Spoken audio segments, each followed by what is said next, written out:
Megastar నుంచి మరొక చిరు leak ఇచ్చేశారు. నార్మల్గానే చిరు లీక్స్ ఇవ్వటంలోనే చిరంజీవి గారు మామూలుగా ఇవ్వరు. మనకు తెలుసు బాబీ గారి కాంబినేషను, అలాగే చిరంజీవి గారి వీళ్ళిద్దరి కాంబినేషన్లో వచ్చినటువంటి వాల్తేరు వీరయ్య, ఆ తర్వాత రాబోతున్నటువంటి ఈ సినిమా ఒక హై ఎక్స్పెక్టేషన్స్ మధ్య చాలా అద్భుతంగా జరుగుతుంది షూటింగ్ కూడా అని చెప్పాలి. మొన్నే పొలాచి సంబంధించినటువంటి షెడ్యూల్ కూడా పూర్తి చేసుకొచ్చారు. హైదరాబాద్లోని ఇంకొక షెడ్యూల్ కూడా చేస్తున్నటువంటి పరిస్థితి అందరికీ తెలిసిందే. అయితే రేపు చిరంజీవి గారి బర్త్డే సందర్భంగా ఇంకొక వారం రోజుల్లో రాబోతున్నటువంటి చిరంజీవి గారి బర్త్డే ఆ సందర్భంగా ఈ సినిమా నుంచి ఒక టీజరు, అలాగే ఈ సినిమాకి సంబంధించినటువంటి టైటిల్ కూడా అనౌన్స్ చేస్తారు అనేటువంటి వార్తలు చాలా వినపడినాయి. ఈ సినిమాకి ఎప్పుడైతే ఓపెనింగ్ జరిగిందో ఆ రోజే చిరు లీక్స్ ఇద్దామని చిరంజీవి గారు అనుకున్నా, కానీ బాబీ గారు ఆపినటువంటి ఆ వీడియో కూడా సెన్సేషన్ అయింది.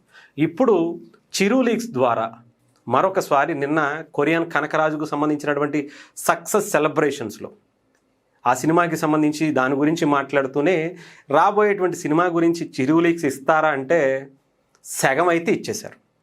కదిరి అనేటువంటి పేరుతో మళ్ళీ నేను మాట్లాడను, మళ్ళీ బాబీ తిట్టాడు నన్ను, వద్దులే బాబీ ఏదన్నా అనుకుంటాడు వద్దని చెప్పేసి తమన్ గారు ఆపుతున్నా కూడా చిరు లీక్స్ ఆ టైటిల్ పెట్టారు కదా, అదే కదిరి అని చెప్పి ఆగిపోయారు అనమాట.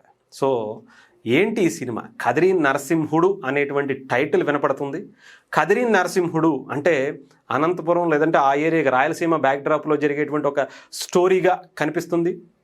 కదిరి నరసింహుడి పాత్ర ఇప్పుడు చిరంజీవి గారు చేస్తున్నారు. కదిరి నరసింహుడు అంటే ఆ క్యారెక్టర్ పాత్ర, ఆ క్యారెక్టర్ నేమ్ అనమాట. సో చాలా చాలా ఇంట్రెస్టింగ్గా ఉండబోతుంది. ఇప్పటి వరకు చిరంజీవి గారిని అలాంటి స్టోరీలో ఇప్పటి వరకు మనం చూడలేదు అనుకునే విధంగా బాబీ గారు డైరెక్ట్ చేస్తున్నారట.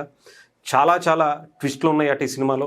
సినిమా నెక్స్ట్ లెవెల్లో తీసుకువెళ్ళడం కోసం చాలా అద్భుతమైనటువంటి ఇప్పటికే చాలా గ్రౌండ్ వర్క్ జరుగుతుంది. సినిమా శరవేగంగా షూటింగ్ కూడా జరుగుతుంది. అన్నీ కుదిరితే సంక్రాంతికే మళ్ళీ ఒక బ్లాక్ బస్టర్ ఇచ్చేందుకు చిరంజీవి గారు సిద్ధమవుతున్నటువంటి పరిస్థితి. చాలా ఫాస్ట్గా ఈ 70 ఏళ్ల వయసులో కూడా ఆయన మిగతా హీరోలందరికీ కూడా కాంపిటీషన్ ఇవ్వటం మాత్రమే కాదు, రికార్డుల మీద రికార్డులు తిరగరాయటం ఇప్పటికీ ఆపలేదంటే బాస్ రేంజ్ ఏంటో ప్రత్యేకించి చెప్పాల్సిన అవసరం. ఏదేమైనా ఆగస్టు 22న చిరంజీవి గారి నుంచి రాబోతున్నటువంటి సినిమాలకి సంబంధించినటువంటి అప్డేట్స్ ఒకటి కాదు డబల్ త్రిబుల్ ఉంటాయని కూడా మీరు ఎక్స్పెక్ట్ చేసుకోండి. అదేంటి అంటే మొదటిది ఈ కదిరి నరసింహుడా లేదంటే బాబీ గారికి సంబంధించి చిరంజీవి గారి కాంబినేషన్లో వస్తున్నటువంటి సినిమా గురించి, అలాగే ఇంకొకటి విశ్వంబరాకి సంబంధించినటువంటి రిలీజ్ డేట్ కూడా ఇప్పటికే చాలా లేట్ అయింది. సో చాలా లేట్ అయిన లేటెస్ట్గా ఒక రేంజ్లో ఇవ్వటానికి ఆ సినిమాను కూడా ఇప్పటికే రిలీజ్ డేట్ అనౌన్స్ చేయడం కోసం ఆ రోజే ప్లాన్ చేశారట. సో మెగా అభిమానులందరికీ కూడా ఒక పండగ వాతావరణం ఆ రోజు. డెఫినెట్గా మెగా అభిమానులు అంటే నాకైతే నేను చూస్తున్నాను కదా, నేను పుట్టి నాకు ఊహ వచ్చిన తర్వాత మెగాస్టార్ బర్త్డే అంటే అదొక పండగ. ఊరు వాడ అనేటువంటి ఇక్కడ అక్కడ లేదు. 2 తెలుగు రాష్ట్రాల్లోనే కాదు, కర్ణాటక, తమిళనాడు, ఎక్కడో అబ్రాడ్లో కూడా, సింగపూర్, మలేషియా, అమెరికాలో కూడా ఆయన సెలబ్రేషన్స్ అనేవి జరుగుతూనే ఉంటాయి.